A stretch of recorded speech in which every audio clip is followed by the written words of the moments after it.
All right, welcome to the party, pals. So today we are now on part 3 for the risk register that we're going through. So last Monday we went through and started the spreadsheet itself. And then on day 2, we just started filling out more different types of risk or areas that we could work on as well. And so today we're going to go back through that. I think we have about 10 or so items that we can go through and do the likelihood and impact statements for. Along with some of the other additional information too. So if you guys have any questions, definitely drop that in chat, or otherwise, even if it doesn't pertain to exactly what we're talking about, you could still go ahead and drop that. Let me go through this.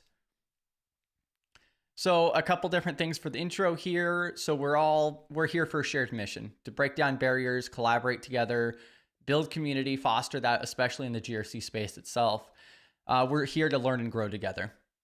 So we do have this new schedule. So last week was the first week we did the 5 days worth of streaming. Monday and Tuesday is our hands-on, which the month of February, we're going through the risk register. And then Wednesdays is our GRC Let's Get Technical. Thursday is our primary meeting at 6 p.m. Central. And then Friday is our 1 hour AMA social. Now, we may open up the stage. If we do, just keep in mind, you do not have to turn on your video if you don't want to. Ask your questions. You can join our Discord server, which is the best place to drop your LinkedIn profile link and so forth. We have a live chat there where you could drop your socials, and then it'll broadcast it across all of the platforms that we're streaming to. Share your resources, and like I was saying a moment ago, just go ahead and ask questions, even if it's not directly related to what we're talking about. Worst case scenario, we'll circle back around to it. Don't share anything you don't want to be public. If you do happen to do so, just reach out to myself, or you can also email contact@studygrc.org. You could reach me on Discord or LinkedIn or in YouTube chat, or however you want to go about it. And then a couple other different awesome places to check out too is Simply Cyber. I'm dropping that. And then also B-Dubs also has a blog. Check that out as well. So britwhite.io. Another article just dropped today. Every single Monday, drop an absolute fire. And yeah, I see Jason, I see AB Showtime, I see B-Dubs popping in the chat there. So welcome to the party, pals. Now with that out of the way, I wanted to go ahead and just jump right into this. If anybody did have questions, definitely drop those in chat. I will be trying to keep an eye on that. But we're just going to go ahead and start going through it. Let me go ahead and make sure you guys can read it. I want this to be pretty easy to see. I think I could pull that up. All right. There we go. That looks pretty good. All right.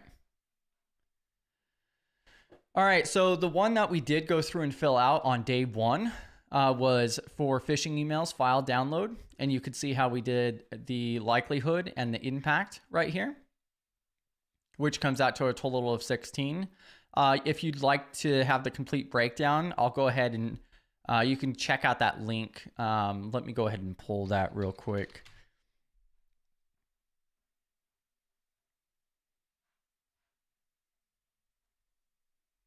So the risk register that we did last week on part 1, we did the complete breakdown for the template itself, and then also walk through that very first one. So if you haven't seen it yet, that's definitely the one to check out. And this is part of a series itself. And so the whole point of this video is just to do the likelihood and impact ratings, just to showcase some of the thought process around it. And also if you guys have any other ideas for different items for us to add. So this next one here is data deletion or removal on file system. And then the consequence, the impact of that would be a loss of business, critical data, operation disruption, recovery cost. What could actually trigger that? So triggers and causes. So that could be from an end user error, malicious actor, software malfunction for data deletion or removal. Now, we got to figure out the likelihood and the impact. And so on this other sheet down here at the bottom, you'll see the chart for this. And on the left-hand side, you see these columns over here that provide you a little bit of insight to to reference. And so this is taken directly out of the 830. And so then we could just kind of compare this. And we are using this quantifiable risk on likelihood and impact chart here on the right that I have highlighted. All right, so now if we go through and we take a look at this, so we're looking at file deletion. So if critical business data is deleted by end user error, malicious actors, or software malfunction, what is the likelihood of that occurring? This is where understanding the business really comes in, and what kind of platforms we use. Like, do we have version history to where we will be able to reverse that if something gets deleted? If we do have version history, how long do we have? And then also, is there any type of potential data that we have or store or use that if deleted would be, have a high impact? And so the likelihood of that occurring, we can go ahead and take a look at this. So right down here on this middle column, we could see error, accident, or act of nature is unlikely to occur or occurs less than once a year, but more than once every 10 years. And so that's probably where I would place this for data deletion. One of the reasons I would say that is just because of the version history. So the files that we have and so forth, which would be the primary issue that we would actually impact the business, has 365-day, an annual version history.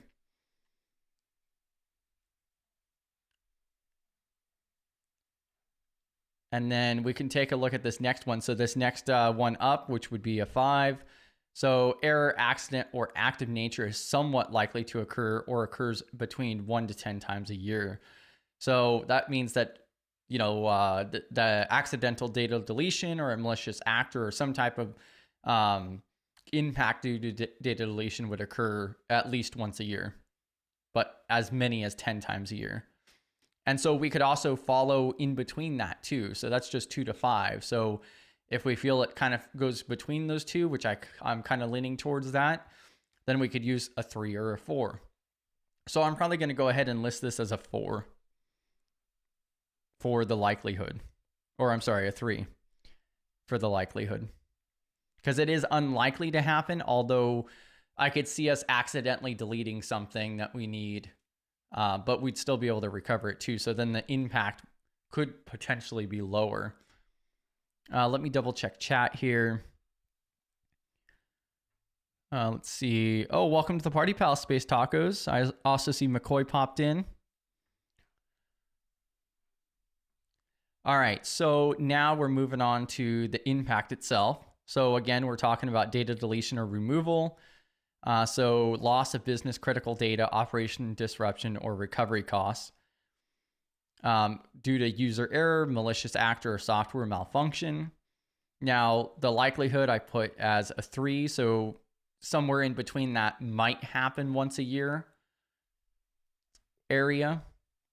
And then the impact itself is what we're figuring out now. So now if we look at the impact down here,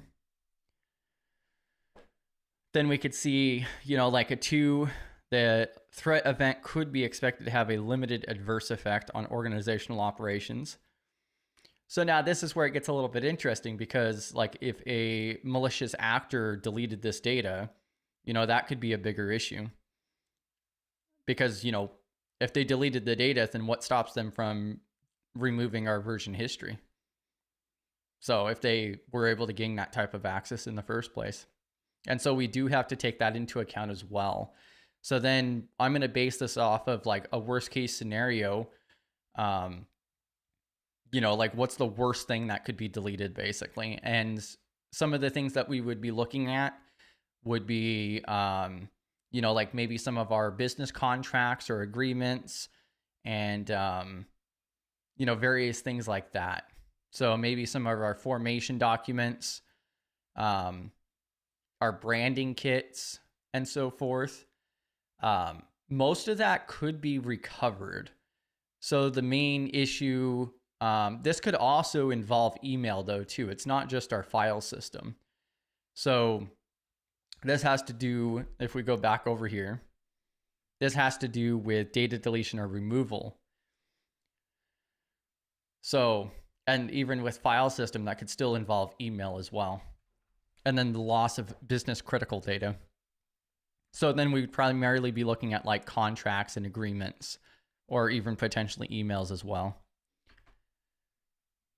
So if that, even though it's unlikely, the actual impact that that could have, I would probably be placing a little bit higher, probably at least a 7. So then like if we look at 8, so the threat event could be expected to have a severe or catastrophic adverse effect on organizational operations, assets, individuals, or other organizations, or the nation. So it's probably not that serious for what we store. So we're going to go down a little bit more. So then a 5 is going to be the threat could be expected to have a serious adverse effect on organizational operations, which that's potential. So looking at 5, I'm probably going to place it somewhere in that 5, maybe 6, just because like if we lost like our business contracts and agreements and so forth, that could potentially be more difficult to recover, if at all. That's a situation where we may have to get, copies sent or recover from offline backups. So I'm going to go ahead and put a 6 for that value. Let me double check chat here.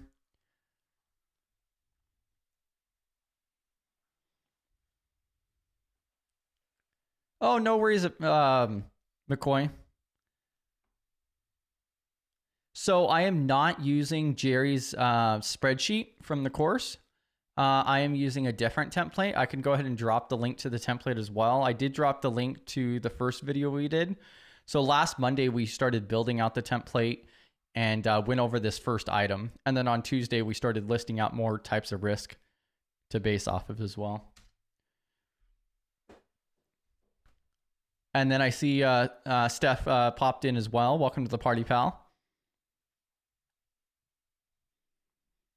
A personal favorite on B-Dubs' blog is the Stepping Out of the Shadows. And the PCI one is pretty eye-opening, I should say. Yeah, definitely check out that template, and I highly recommend. So one of the big reasons why we're doing the risk register to start with is because I feel it's a very good place to start, just to get an idea of like some of the areas that we need to highlight. And then also it's amazing practice to identify the different areas of risk, and then also, put that into other language and be able to explain that, figure out like the potential mitigation or recommendations for it. Yes, B-Dubs, eye-opening for the PCI one. My knowledge of PCI is very minimal, and so your article about the PCI DSS, not even really being best practices is pretty eye-opening.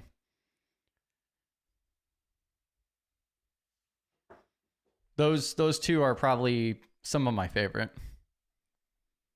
The one about being productive, I felt personally attacked on though. So then this next one here, let's take a look at these other options here too.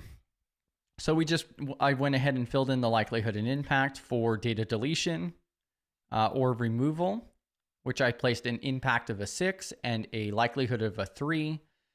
So that would be, that could have a severe impact on operations. It probably wouldn't shut down the organization, but it would have a severe impact, primarily because of like business contracts and agreements and potentially not being able to recover those. And then we also have the likelihood of a 3, which means that it may happen once a year. So bringing the total up to an 18. And so if we just go back over to the third sheet here, we could see like an 18 is going to fall, into this unknown zone here. So the impact of like a 6 is going to fall, right there in between the I guess, lighter green and yellow zone, which is also where I was explaining last week how as we go through this, we're going to go from the red to the orange to the yellow to the light green to the green. And like the ones in the green are unlikely for us to, invest much into. So, because we'll end up prioritizing this in the end.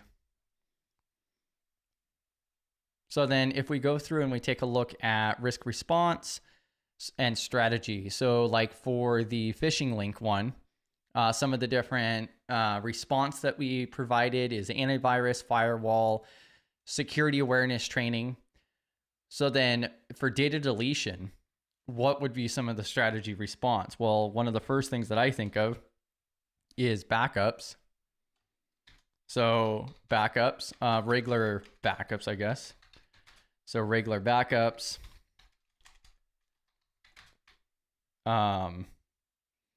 Let's see, we should probably have like a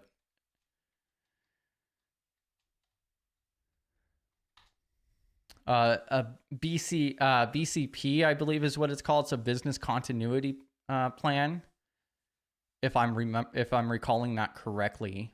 There's also like a disaster recovery plan, DRP, I believe is what that is. Both of those would also coincide with the data deletion or removal to an extent. Like that's where instant response kicks in and being able to recover from that type of incident.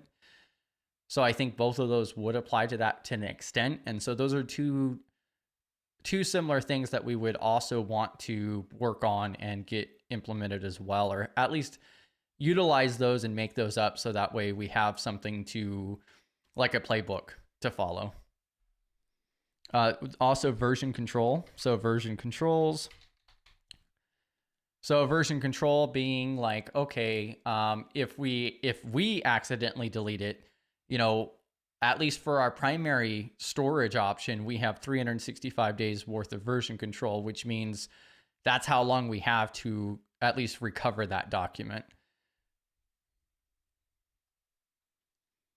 And another thing with this too is access controls. So access control would be another one, and probably MFA.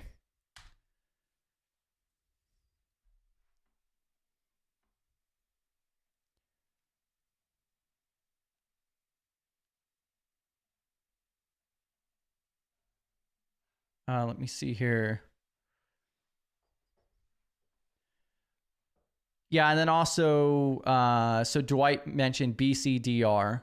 So yeah, business continuity and disaster recovery. Yeah, the Stepping Out of the Shadows article is one of my favorites. I know that I've heard a lot of really great feedback from other people about that too.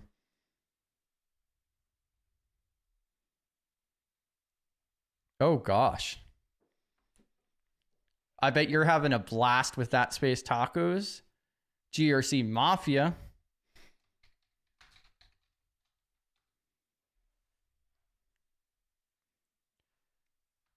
Let's see. All right. And then, so like, who's the risk owner for this too? So, so the risk owner, this would actually probably follow under two different people, because we do have a CTO, which is Chief Technology Officer, and then we also do have a CISO. So I feel like this would probably follow under both of them to an extent. So I would probably list both the CTO and CISO for both of those portions.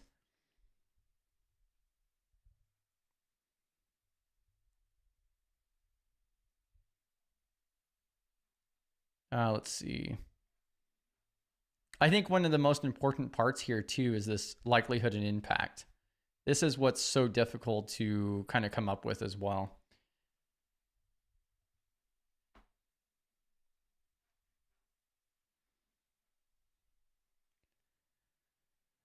Let's see.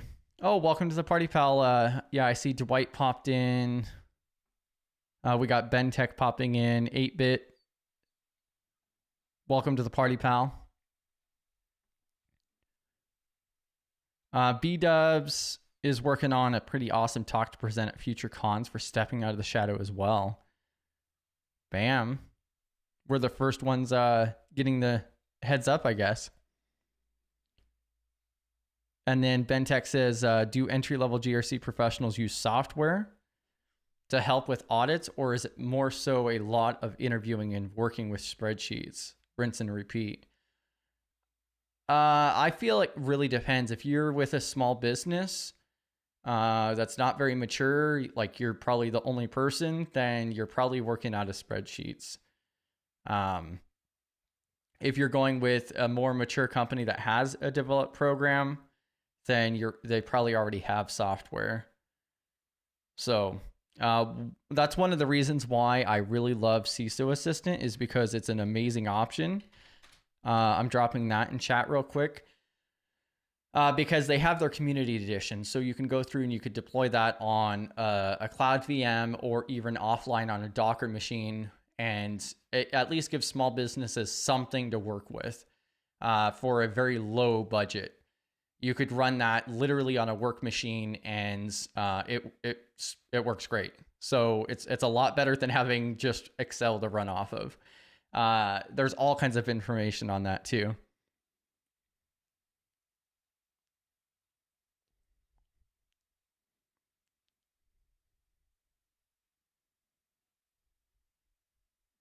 Yeah, and then also Brexy says, I'm in a company that is like -5 in CMMI, and yeah, so not even spreadsheet. And so, yeah, correct me if I'm wrong, but so that's the overall rating, the scoring. Yeah. That sounds like a struggle, Brexy.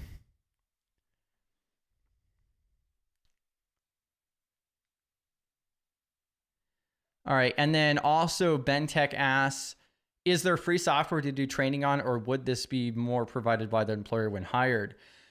So there is some software already out there. So some of the most common ones. So if you go with a big organization or the government, then you may likely come across one called Archer.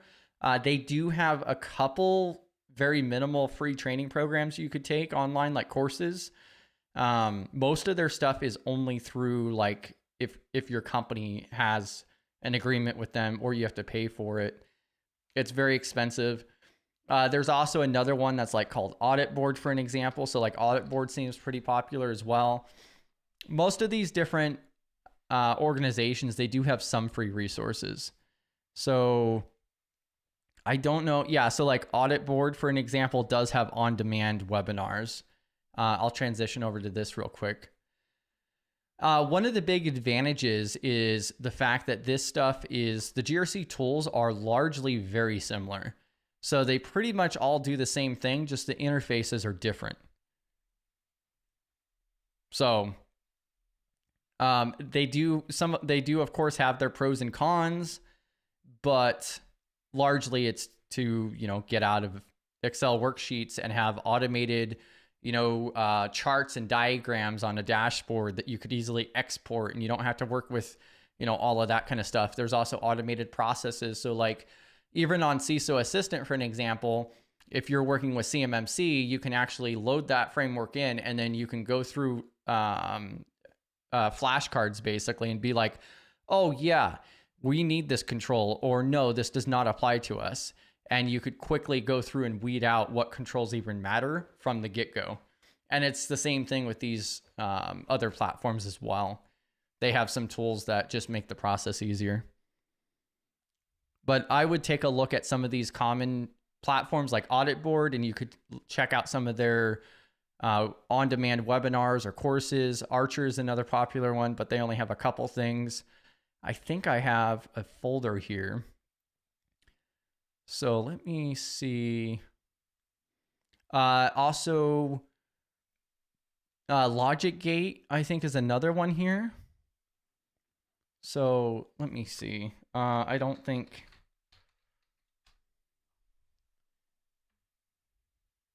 Yeah, so Logic Gate is another one. I don't know if they have anything. They do have like some events and resources, but it doesn't look like they have like an educational thing. Tenable is another really big one too.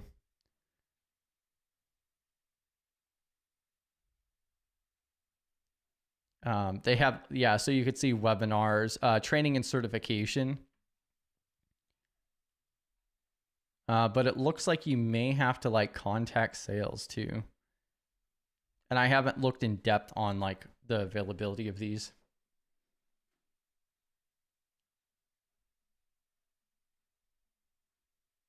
Let me transition back over to that. Yeah, and so like Dwight mentions is automated control checks is the biggest advantage. And especially when you have to like map controls, because that's what I've seen is that like you go through and you do a complete audit for one framework, and then with these systems, with these tools, it'll automatically take that information and make the process way easier to map to another framework. Dwight mentions generating evidence without you doing so much work, such as checking that MFA is in place, checking policies are signed. Yeah, and so correct me if I'm wrong, Dwight, but we're also talking about like loading in a report and then it being able to read that report and so forth, or just ask you the questions rather than you having to go through the controls and break it down. Welcome to the party, pal, Cyber Cycle. Yeah, and 8-bit says Tenable is nice, especially when it comes to deduplication. All right. So now moving forward here a little bit. So then this next one, so lack of disaster recovery.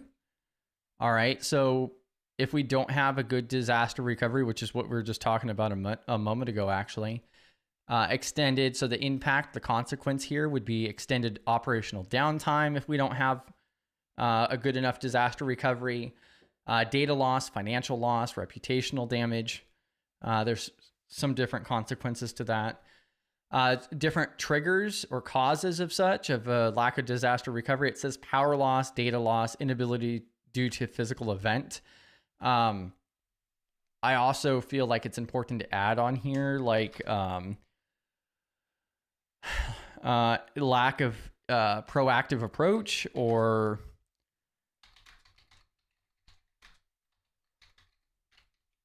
something along those lines, because also if we're not proactive about our disaster recovery, then we're going to have a lack of disaster recovery is kind of my thought process there. And so now if we don't have a properly implemented or proactive disaster recovery plan, then first of all, what's the likelihood of that? Right now, that's actually more likely than I would like it to be. So if we take a look at this chart here, so on this other spreadsheet for the likelihood, we could see, like a 5. So error, accident, or active nature is somewhat likely to occur or occurs between 1 to 10 times per year. The reason that I'm going to probably score this higher up on the likelihood chart is because we have no disaster recovery technically. So we do have backups and so forth, but we don't have a pre-designated policy or procedures on that. And that's another one of the things that we get to do as a community in the future is to build out these different policies and procedures and so forth. So then later on, we can move this down, move the ratings down the next time we go through to update this.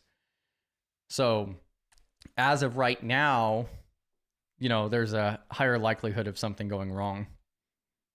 Like one example could be like, if one of, with our files stored in the cloud, what if that service is no longer available for whatever reason?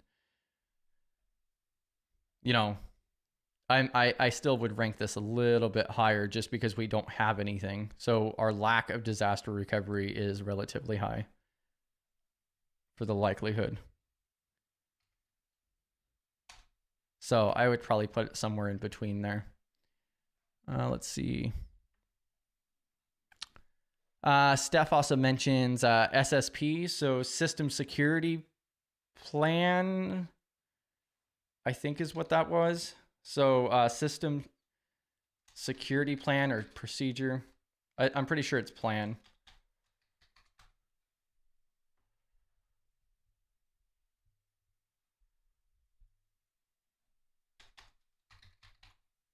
Yeah, Google's not even helping me. So somebody will correct me or confirm that, but is quite different from a risk register. It's the overall assessment of the company's risk and how you plan to accept and mitigate versus SSP is your cyber policy.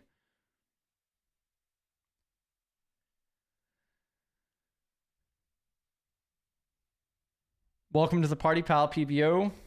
Yep, and so also PBO goes live on Tuesday nights. Okay, yeah, I was getting confused there. I thought it was planned, but then I was second guessing myself. NIST has an entire document all about system security plans. Let's see.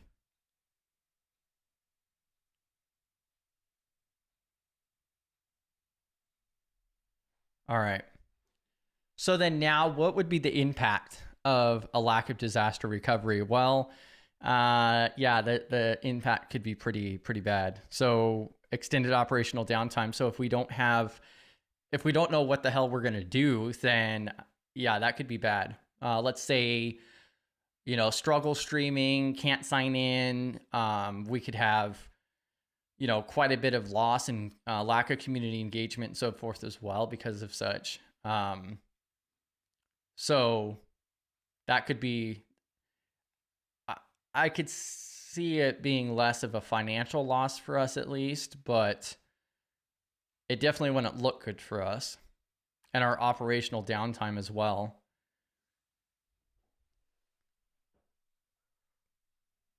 So the impact itself, primarily we would be looking at time loss.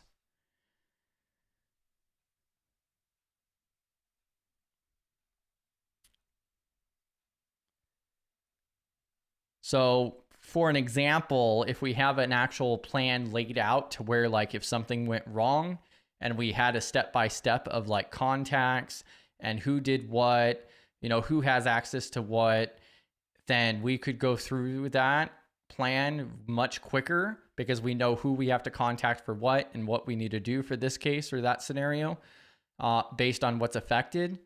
Whereas right now we don't have that. So we would be kind of like, okay, what do we do now? And we'd have to figure it out as we go. I don't quite feel like it would be a serious adverse effect on organization. Well, so a serious adverse effect on organizational operations would be like probably more than one stream. That would be like we miss a few days worth, in my opinion. So it's not, I wouldn't consider it the end of the world, a major, massive impact, unless it's several days worth.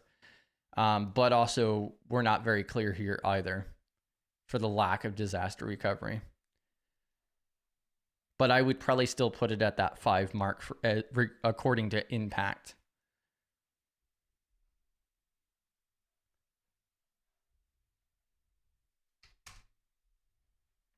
And so our combined total actually comes out to a 30 for this lack of disaster recovery.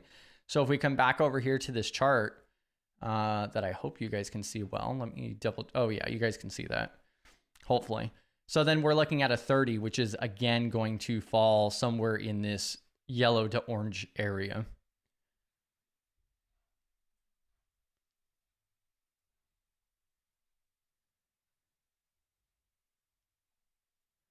Cyber Cycle says sometimes while presently valuable, I think there are too many plans to keep up with and properly maintain, which in itself is a risk. Perhaps in the near future, consolidation will come into play.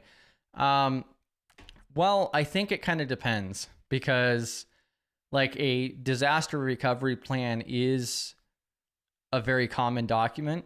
And so, that's very valuable, but it also depends on your company size too, because like how small Study GRC is, we could fit all of that into a single document.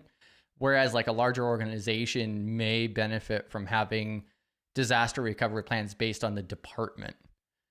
So yeah, and that's also kind of like what it looks like Steph is saying here. So it's all subjective and depends on the organization. Sometimes separation is beneficial if it's easier to find and update. Yeah. And that's kind of my thought process is with how small we are, we could probably put our entire disaster recovery in less than 10 pages. And then there's only one document we have to go to. Whereas a larger org, it probably would be a benefit to have maybe a high level one. And then, like for really, really bad org wide issues, and then have departmentalized policies or plans there. And also, like Steph also mentions, it depends on the industry, what you're sharing externally too, and need to share them with customers. There's also another thing, I don't believe I recall it directly offhand, but there's also another thing to do with like public relations with that too. Like how are we going to address this, like in case of a data breach, we got to let the SEC know in 72 hours or otherwise. And, that's a whole nother part of it as well. So if I go back over here, then we could take a look at automation process failures. And if you guys have more ideas, I have them up on the screen here for the ones that we've come up with already. And so just let me know if you have any other plans. So we have 16 in total so far. So automation process failures, lack of event promotion, outdated community calendar, potential impact on brand reputation. So like I had mentioned before that we set up automations. And so if something went wrong with that, then primarily it would be a lack of promotion. Another thing that we should probably add too is account takeover of our automations. So maybe malicious use or malicious access or unauthorized use or access of our automations, because those also, pose a potential threat as well.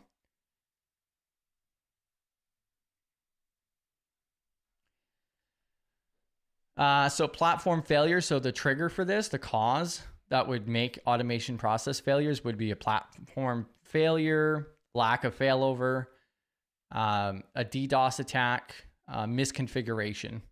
And like misconfiguration is something that's actually already occurred with our automations. So then now we got to figure out this likelihood and the impact here. So I'm going to come back over here and take a look.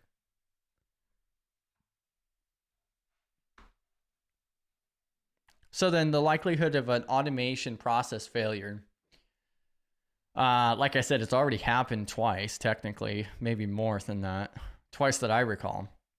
So I'm definitely going to put that likelihood at a higher rate. Maybe not 10 times a year, but certainly. So it says error, accident, or act of nature is somewhat likely to occur or occurs between 1 to 10 times per year. It would definitely fall within that.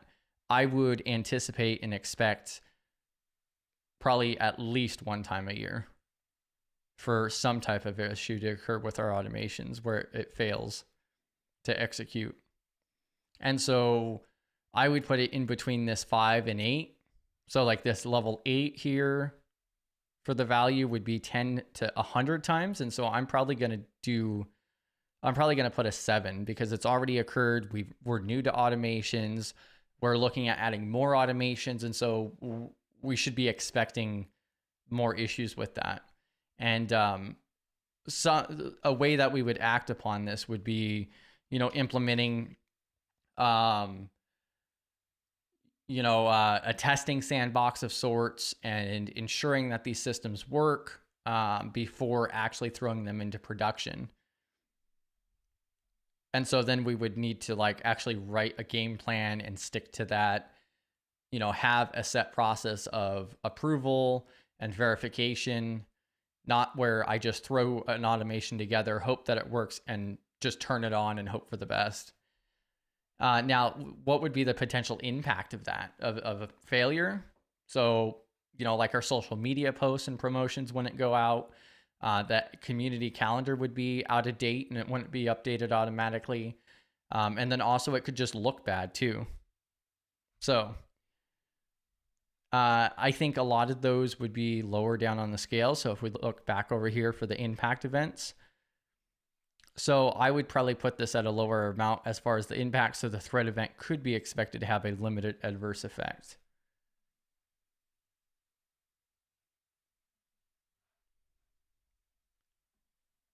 So it would actually be a benefit that it would fail than for it to mess something up.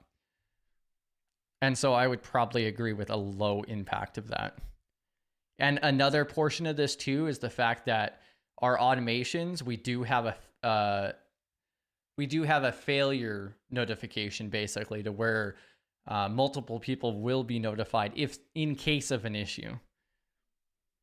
So if something doesn't process through, so then we know, oh, hey, this didn't happen and we need to do this manually today and then figure out what went wrong.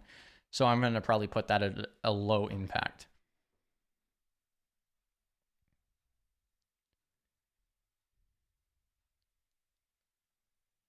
PBO is bringing up that 853 with a ton of plans. Yeah, I bet, PBO. I would expect nothing else. I would not be surprised at a lot of documents for 853. And it's a very good thing that, that doesn't 100% apply.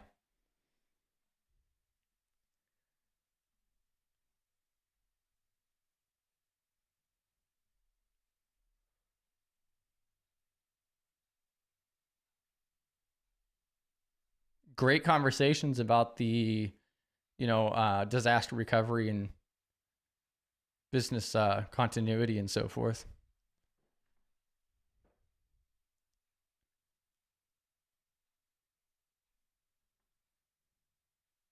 I'm just catching up on chat here.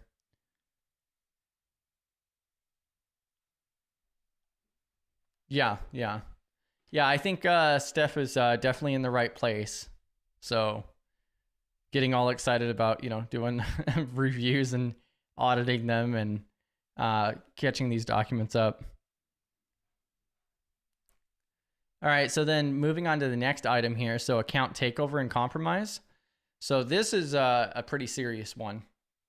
So the actual item itself, so the risk event, it would be an account takeover, like an actual malicious actor compromised one of our accounts. And it doesn't specify which account, but really pretty much all of our accounts still hold, some value to some extent, at least on operations and so forth. And so we have the actual consequence would be the brand reputation damage, data loss or exfil, financial loss, legal issues to an extent. So there's a couple different things there. And one that I'm surprised we didn't have in here for the consequences is like operation disruption. So operational disruption or otherwise.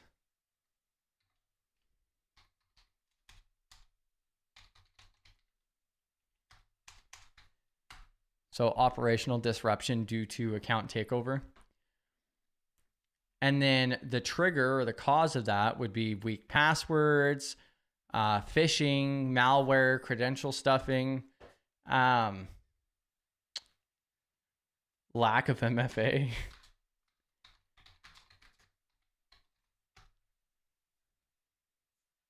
I think that would pretty much cover that. And so one of the benefits is that we do have MFA as a requirement for all accounts that have access to anything that would be a big impact. Now, one really important thing to note, though, is that MFA is not one and done. Yes, it does make the job a lot harder, but MFA can also be bypassed or otherwise. So it's not everything. Nothing is 100% secure. So even with a MFA, you still have a likelihood. Let's see.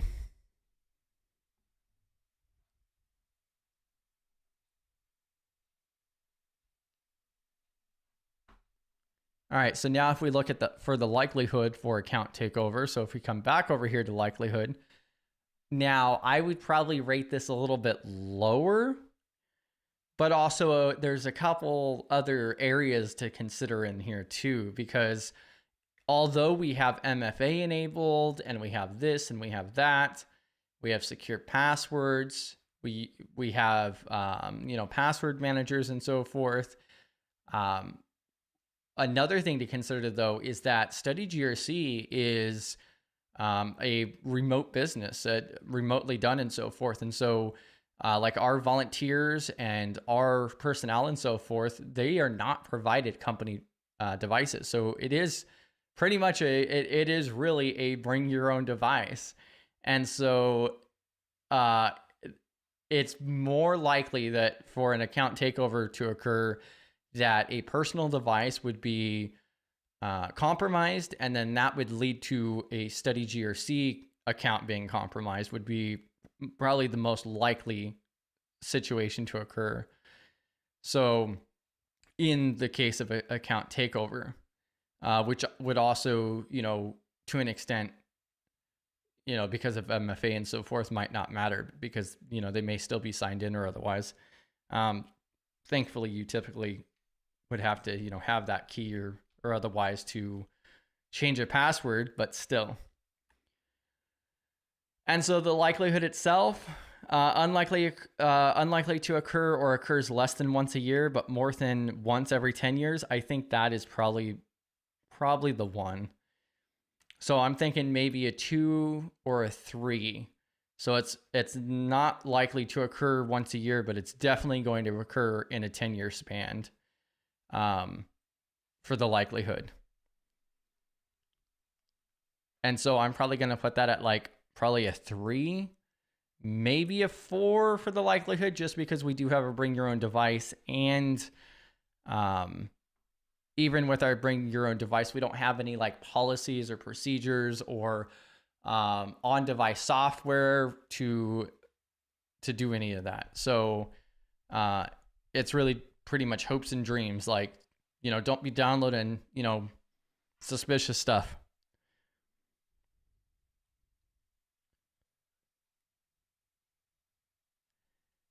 Yeah. You do that, B-dubs. Definitely do that.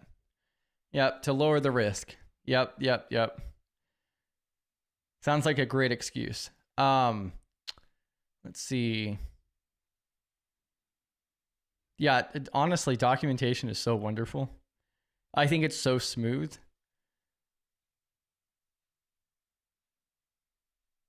Policies and procedures, documentation, I don't know. It just seems to move so smoothly.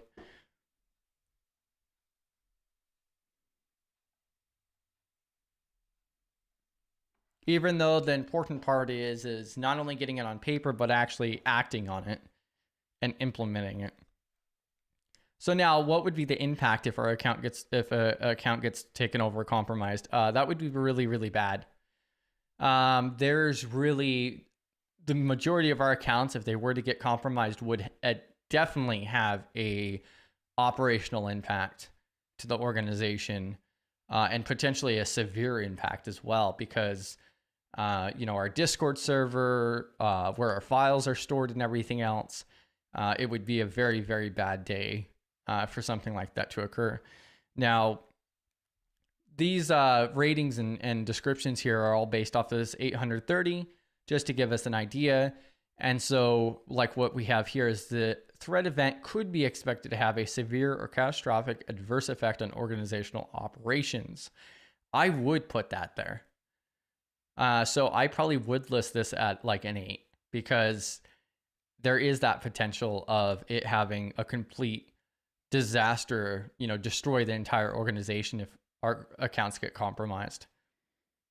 So, and that's something that we really need to ensure that, we have MFA properly set up, that we have, everything stored properly and checks and balances, regular audits, make sure that, that kind of stuff. And then also that bring your own device thing makes it a lot more real. Let's see.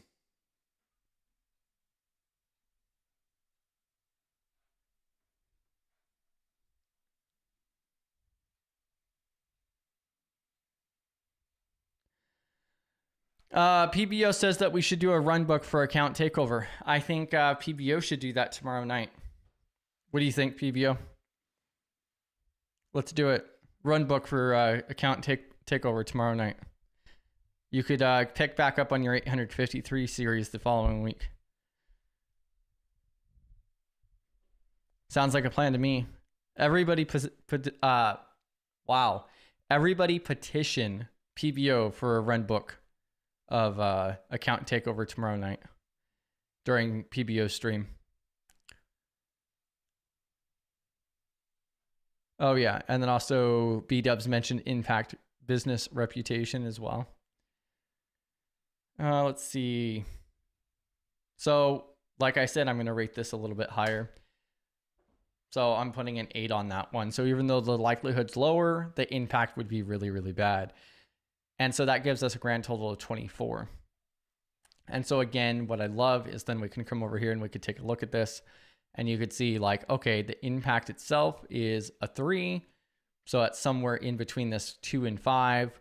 But then the actual impact itself is, what was it, an 8?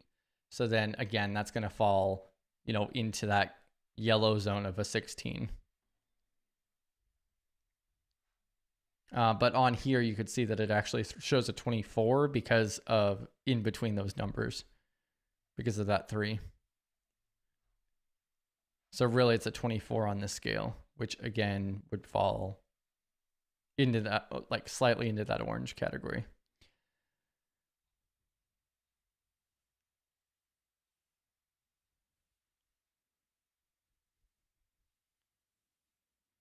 Yeah, and you could do another one for us, PBO.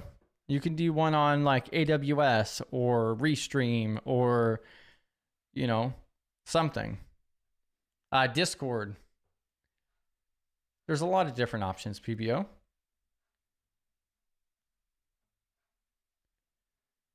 All right, and then, oh, wow. Okay, it's already been like an hour now. Okay. Well, time has flown by already, so I am going to bring this to an end here shortly. So if you guys do have any questions, concerns, feedback, anything like that, go ahead and drop that in chat. Also, check out our Discord server itself. I'm going to stick around for a few more moments. We'll go through and I'll finish off this next one real quick. But also, just if you guys have anything. Whoa, Dwight. Okay, I thought we were on the same team here. Don't make PBO start sending out invoices. Wow, I'm going to remember that one, Dwight. But yeah, we are coming up to the hour. So yeah, definitely your final remarks. Hop into Discord and so forth if you have additional questions. If we don't get time to answer that portion, I want to keep these shorter form. We do have the rest of the month. So every Monday and Tuesday, we're going to be working on this risk register and for about an hour each day. And by the end of this month, we should have it pretty well compiled itself. And then next month, we'll start working on some of the policies and procedures, gap analysis, and so forth. And also, we're still looking for community feedback on what you guys want to see moving forward as well. So legal issues are fines, financial penalties, reputational damage, legal costs, or operational disruption. So legal issues or fines. So we're talking more regulatory than, it's not really so much, well, it does say legal issues. So it would also technically include like lawsuits or, civil, criminal, legal costs, operational disruption. So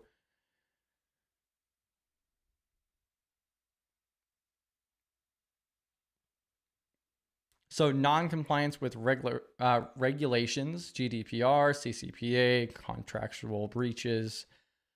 There's a lot of other things that are involved with this too that could be added as a cause. So I would still place this relatively low because we don't really handle sensitive data. We do handle maybe names and email addresses, but thankfully nothing like too severe. And then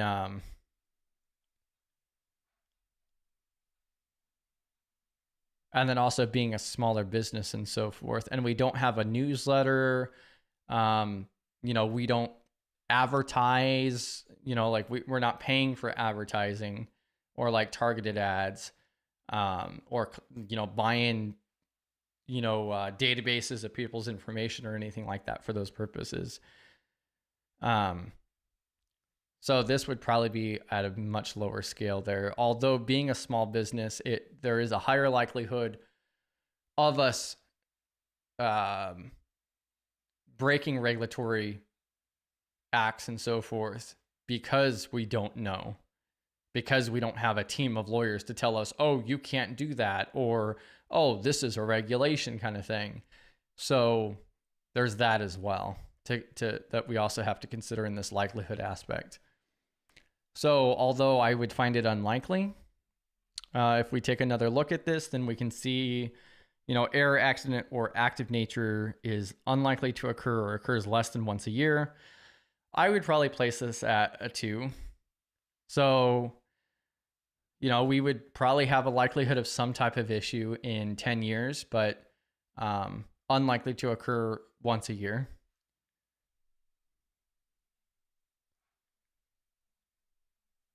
So I would still rate that relatively low.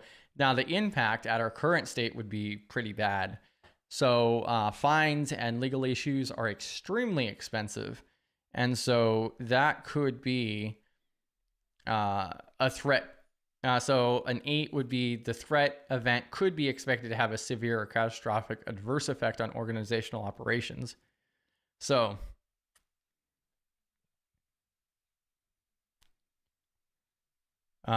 that's probably where I would place this. So a severe or catastrophic adverse effect means that, for an example, the threat might cause a severe degradation or loss of mission capability to the extent and duration that the organization is not able to perform one or more of its primary functions. Yeah, so I would definitely put this at an 8. Oh, Fleetus is popping in too. Welcome to the party, pal. Yep, so I would also mark this high as well for impact for legal issues or fines. Oh, let's see here.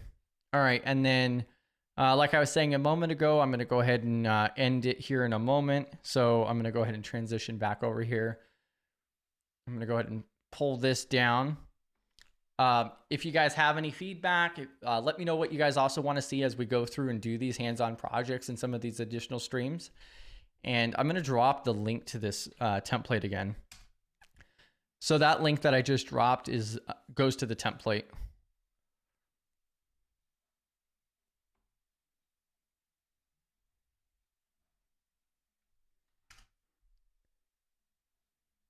Let's see.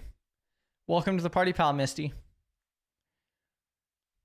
Yep, and I'm just going to stick around for a moment. So we went back through and I pulled it off the screen already, but we did go through and do the likelihood and impact for 2, 4, 5. So 5 more of them. And then also we were talking in chat about the business continuity and disaster recovery plans. PBO is going to be scheduling a run book for account takeover. And then, just let us know what you guys want to see. So we'll be doing this again tomorrow at 11 a.m. Central Time. And we'll just go back through and do more of the impact, likelihood and impact statements. And then we'll outline like what our mitigations would be and what actions we could take and who the owner is. If you guys have any questions, especially for those on replay, definitely hop into the Discord server and ask. So we're like we mentioned at the very beginning, and I'll even swap over to that. So we're all here for a shared mission to break down barriers, foster collaboration and community, working towards a more secure future. We're here to learn and grow together. So that's what it's all about. And just want everybody to realize that there is, support out there. Don't think that you can't ask a question. Even if somebody's asked it before, maybe you need it explained a little bit differently or otherwise. Another big thing that I've also noticed is I keep coming across more and more resources.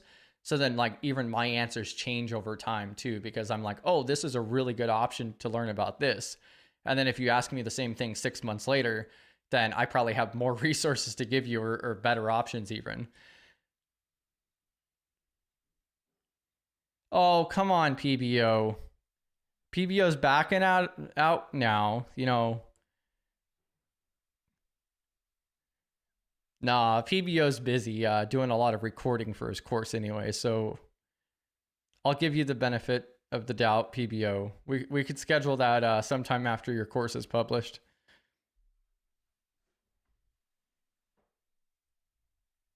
But yeah, thank you to everybody for hopping in and saying hi, and I hope you guys got some value out of it. And I will see you guys in Discord and catch you guys tomorrow. GRC.